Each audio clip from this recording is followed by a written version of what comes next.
नगर विधायक राकेश जामवाल ने सीपीएस संजय अवस्थी के बयान पर कड़ी आपत्ति जताते हुए कहा कि कांग्रेस सरकार अपनी नाकामी से जनता का ध्यान भटकाने का काम कर रही है। कांग्रेस सरकार जनता की असल समस्याओं से ध्यान हटाने के लिए इस तरह के बयान देकर जनता को भ्रमित करने का प्रयास कर रही है। हिमाचल सरकार में सीपीएस संजय अवस्थी जी सरकार की उपलब्धियां गिनाने की बजाय समस्याओं से लोगों का ध्यान बांटने का प्रयास कर रहे हैं और जनता को भ्रमित करने का प्रयास कर रहे हैं।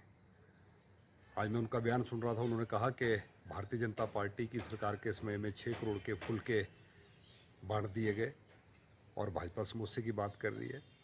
संजय अवस्थी जी को बताना चाहता हूं कि लोगों की समस्याओं के समाधान के लिए और लोगों की सुविधा के लिए भारतीय जनता पार्टी हमेशा काम करती रही है और 6 करोड़ की बात तो दूर की बात, 600 करोड़ भी खर्च करना पड़ेगा, उसमें भारतीय जनता पार्टी पीछे नहीं हटेगी।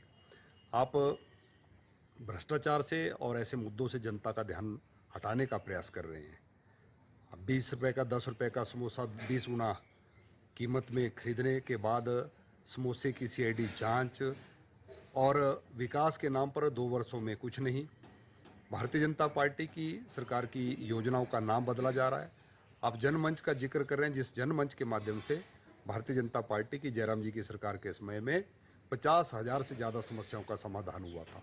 सरकार का मंत्री जिला मुख्यालय पर जाकर, हर विधानसभा क्षेत्र के मुख्यालय में, गांव में जाकर लोगों की समस्याओं को सुनता था और मौके पर ही समाधान होता था।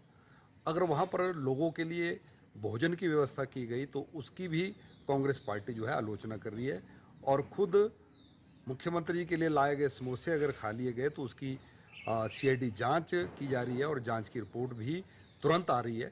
मुझे लगता है कि सरकार और सरकार के इन नेताओं से मैं यही कहना चाहूँगा कि विकास की ओर ध्यान दें और जनता की समस्याओं का समाधान करने का प्रयास करें, ना कि झूठे आंकड़े। जिस प्रकार से उनकी प्रेस वार्ता सुन रहा था कि 30,000 से ज़्यादा युवाओं को रोजगार दे दिया गया।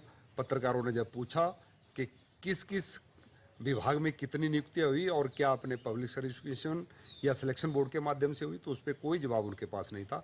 कुल मिलाकर झूठे आंकड़े पेश करके जनता का ध्यान बांटने का प्रयास जो है वर्तमान की कांग्रेस की सरकार कर रही है। हिमाचल सरकार में